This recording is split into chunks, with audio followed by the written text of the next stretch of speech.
شبیر کے ذاکر کا احترام میرے مولا رضا نے سنایا. اتنا احترام کرتے تھے اپنے دادے کے ذاکر کا. اکثر دیبل کو بلاتے تھے مرثیہ سننے کے لیے. دیبل ایک دن امام کو مرثیہ سنانے کے لیے، دیبل ابھی دروازے پہ تھا، امام چل پڑے. دیبل وہیں کا وہیں رک گیا. امام نے کہا رکا کیوں ہے؟ اس نے کہا آپ چل رہے تھے، میں آپ کے احترام میں رک گیا. امام اس کی طرف دوڑ کے گئے. امام نے اس کے گلے میں باہیں ڈال کے جو جملہ پڑھا وہ جملہ سناؤ. امام نے گلے میں باہیں ڈال کے اے میری دادی کا مددگار، اے میری ماں فاطمہ الزہرا کے مددگار. امام نے شبیر کے ذاکر کے گلے میں باہیں ڈالی. امام ہاتھ پکڑ کے لے کے آئے. دیبل سر جھکا کے آیا. امام نے کہا دیبل کوئی نیا مرثیہ بھی لکھا ہے؟ عامر آباد سے لکھا ہے. امام نے کہا سنا مجھے، آج میں اپنے دادے کو رونا چاہتا ہوں.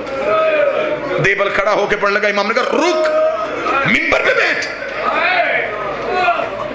دیبل کہتا مولا پھر آپ کہاں بیٹھیں گے؟ فرمایا زمین پہ. دیبل تڑپ کے کہتا میری جرت ہے زہرا کا بیٹا زمین پہ بیٹھے، میں منبر پہ بیٹھ جاؤں؟ فرمایا میں حکمن کہتا ہوں تو ذاکر شبیر بن کے منبر پہ بیٹھ، میں عزادار شبیر بن کے خاک پہ بیٹھ. آج مجھے شبیر کا عزادار بننے دے، آج مجھے حسین کا عزادار بننے دے. دیبل منبر پہ حکم امام کے تحت بیٹھ گیا. دیبل نے ایک مرثیہ پڑھا. یہ مرثیہ عربوں میں آج بھی بڑا مشہور ہے. عرب آج بھی اس مرثیے کو سب سے زیادہ پڑھتے ہیں. یہ وہی مرثیہ ہے جسے حماد اہل بیت شہید محسن نقوی نے اسی مرثیے کا اردو میں ترجمہ کیا تھا اور وہ بڑا مقبول ہوا تھا. زہرا تیری کلیوں کا صحرا میں بکھر جا. یہ تخیل دیبل ہے، یہ دیبل نے لکھا تھا. سجاد یہ کہتے تھے معصوم سکینہ سے عباس کے لاشے سے چپ چاپ گزر جا. دیبل ممبر پہ بیٹھا. دیبل نے ممبر پہ بیٹھ کے مرثیہ شروع کیا. دیبل لگا میرا سلام سیدہ تیری اولاد پہ، بی بی میرا سلام تیرے بیٹے حسن کو جسے امت نے تیروں سے زخمی کیا. بی بی میرا سلام تیرے بیٹے حسین کو جس کا لاشا 3 دن بغیر کفن کے پڑا رہا. بی بی میرا سلام تیرے بیٹے سجاد کو جس نے زیور اٹھائے اور شام کا بازار عبور کیا. بی بی میرا سلام تیرے بیٹے باکر کو جس نے کم سنی میں قید دیکھی. بی بی میرا سلام تیرے بیٹے جعفر صادق کو جسے امت نے زہر دے کے شہید کر دیا. بی بی میرا سلام تیرے بیٹے موسی قاسم کو جس کے جسم کا گوشت زندان کی زنجیریں کھا گئی. دیبل نے یہ آخری شعر پڑھا اور آخری شعر پڑھنے کے بعد دیبل منبر سے نیچے اتر آیا.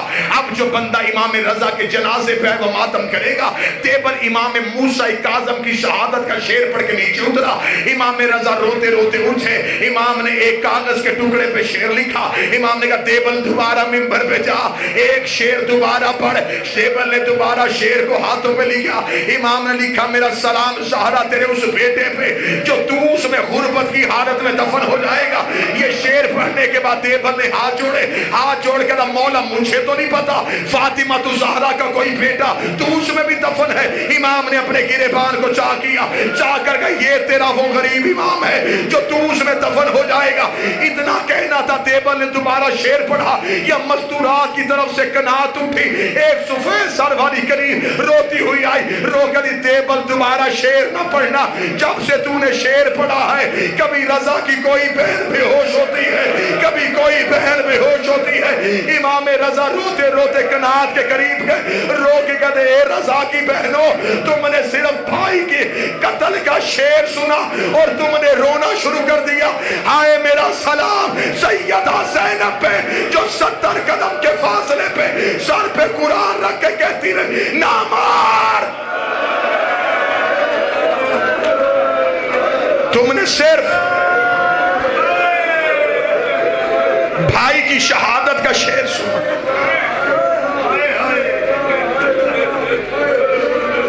اجازت دو تو میں 2 جملے پڑھوں شہادت کے. غربت کی حالت میں، پردیس میں، جہاں اپنا بھی کوئی نہیں تھا، جب مامون ملعون نے دربار میں بلایا امام کو زہر کے لیے، امام نے اپنے نوکر ابا سلت کو ساتھ لیا، فرمایا میرے ساتھ چل، آج میرا آخری دن ہے۔ ابا سلت تڑپا، مولا کیوں؟ فرمایا آج مجھے دربار میں سحر دی جائے گی۔ اتنا کہنا تھا، ابا سلت نے کلائی پکڑ کے کہا جب خبر ہے پھر جا کیوں رہا ہے؟ امام نے فرمایا نہیں، شہادت ہمارا ورثہ ہے، مجھے دربار میں جانا ہے۔ امام نے کہا ہاں ابا سلت میں تجھے نشانی بتاؤں، جاؤں گا میں تنہا، واپسی پہ اگر میرا امامہ چادر بن کے میرے سر پہ ہوا تو سمجھ لینا تیرے امام کو سحر مل گئی۔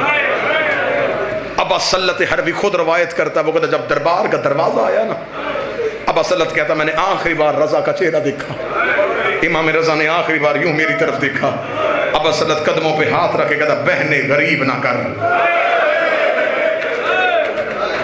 مولا تیری بہنیں پردیس میں ہیں، مولا منت کر نوکر پہ ابھی یہیں سے واپس چلے چل، میں تجھے مدینے چھوڑ کے آؤں۔ اتنا کہنا تھا، امام نے فرمایا ابا سلت میں تیری جنت کا سامان، تو نے اپنے وقت کے امام کا خیال رکھا۔ ابا سلت کہتا امام دربار میں چلے گئے، میں دربار کے دروازے پہ بیٹھ کے روتا رہا، رو رو کے کہتا اے فاطمہ زہرا مدد کر، تیرا بیٹا غریب ہو کے تنہا دربار میں گیا ہے۔ ابا سلت کہتا میں بی بی سے تبسل کر رہا تھا، یہ تھوڑی دیر بعد میں نے امام رضا کو دربار سے نکلتے ہوئے دیکھا۔ ابا سلت کہتا میں نے چہرے پہ ماتم کرنا شروع کر دیا، کیونکہ امام کا امامہ کھل کے چادر بن کے امام کے سر پہ تھا۔ ابا سلت کہتا کاش وہ دن دیکھنے سے پہلے میں مر جاتا، میں نے زمانے میں بہت لوگوں کو زہر کے بعد جیتے ہوئے دیکھا ہے، اسے کہا میں نے دیکھا ہے ابھی زہر ملی، تھوڑی دیر کے بعد دربار سے باہر نکلا، جہاں سے رضا پاؤں اٹھا رہا تھا زمین سے خون آ رہا تھا، زہر اتنی شدید تھی زہرا کے بیٹے کے پاؤں کے تلوے پھٹ گئے۔ آج روکو میں، آج روکو۔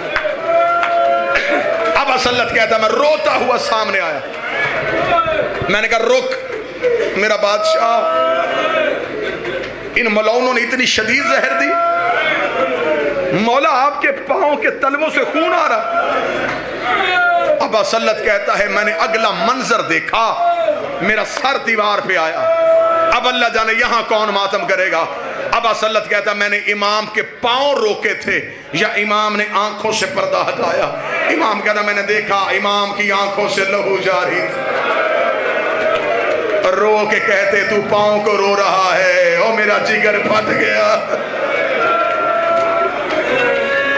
ابا سلت کہتا میں نے ہاتھ تھاما، ہاتھ تھام کے میں لے کے گیا امام کو گھر۔ ابا سلت کہتا میں نے جلدی بستر بنایا، امام نے کہا بستر بعد میں بنا، جلدی کر ہرسما کو بلا کے لا۔ ابا سلت کہتا میں ہرسما مولا کا نوکر، مولا کا خاص صحابی، جیسے علی کو ابو ذر و کمبر سے پیار تھا ایسے رضا کو ابا سلت اور ہرسما سے پیار۔ ابا سلت کہتا میں روتا ہوا ہرسما کے گھر کی طرف دوڑا۔ ابا سلت کہتا جو ہی میں بازار میں گیا تیز آندھی آ گئی، اتنی تیز بارش ہوئی، اور یہ اثر ہے جب امام کو زہر ملتی ہے تو ہمیشہ ایک ایسا طوفان آتا ہے جس سے لوگ ڈر جاتے ہیں، اس لیے کہ کائنات میں تبدیلی آتی ہے جب حجت دنیا چھوڑ رہی ہوتی ہے۔ ابا سلت کہتا ہے میں نے زندگی میں اتنا خوفناک طوفان نہیں دیکھا تھا، ایسے لگ رہا تھا جیسے خراسان میں لہو کی بارش ہونے لگی ہے، اتنی تیز آندھی تھی، دروازوں کے ساتھ دروازے لگ رہے تھے، لوگ ڈر کے اپنے اپنے گھروں میں بیٹھ گئے۔ ابا سلت کہتا میں روتا روتا ہرسما کے دروازے پہ گیا، میں نے دروازے پہ دستک دی، ہرسما مصلی پہ بیٹھا تھا، میں نے کہا ہرسما کیا کر رہا ہے؟ اس نے کہا نماز آیات پڑھ رہا ہوں، اتنی تیز اور اتنی خوفناک آندھی آ گئی ہے، اللہ جانے کسی مظلوم کا گھر تو نہیں اجڑ گیا۔ اتنا کہنا تھا، ابا سلت کہتا میں نے ہرسما کے گلے میں باہیں ڈالی، روکے کا کوئی مظلوم نہیں، ہمارا امام غریب ہو گیا ہے، ہمارے مولا کو زہر مل گئی ہے۔ ابا سلت کہتا بازار میں ادھر سے میں رو رہا تھا، ادھر سے ہرسما رو رہا تھا۔ ابا سلت کہتا میں کبھی ہرسما کو پکڑتا تھا، کبھی ہرسما مجھے پکڑتا تھا، ہم ایک دوسرے کو سہارا دیتے دیتے جب امام رضا کے گھر گئے، ابا سلت کہتا میں نے دروازہ کھولا، میں نے امام کو بستر پہ نہ پایا، میں نے ہرسما سے کہا میں تو ابھی مولا کو بستر پہ چھوڑ کے گیا تھا، وہ کہتے جلدی جلدی ہم نے چراغ روشن کیا، ہم نے دیکھا رضا زمین پہ ایسے تڑپ رہا ہے جیسے مچھلی بغیر پانی کے تڑپتی ہے۔ ابا سلت کہتا میں نے قدموں پہ ہاتھ رکھا، ہاتھ رکھ کے کہا مولا زہر کا اثر زیادہ تو نہیں؟ امام رو کے کر کے مجھے بتا تجھے آنے میں دیر کیوں ہوئی ہے؟ رو کے کر کے مولا باہر طوفان بڑا تیز ہے، باہر بارش بڑی تیز ہے۔ رضا رو کے کہتا تم مرد ہو کے گھبرا گئے، وہ عورت ہو کے اکیلی قوم کی پہاڑیوں پہ رو رو کے کہہ رہی ہے رضا میری اونٹنی مر گئی، میری کنیز مر گئے۔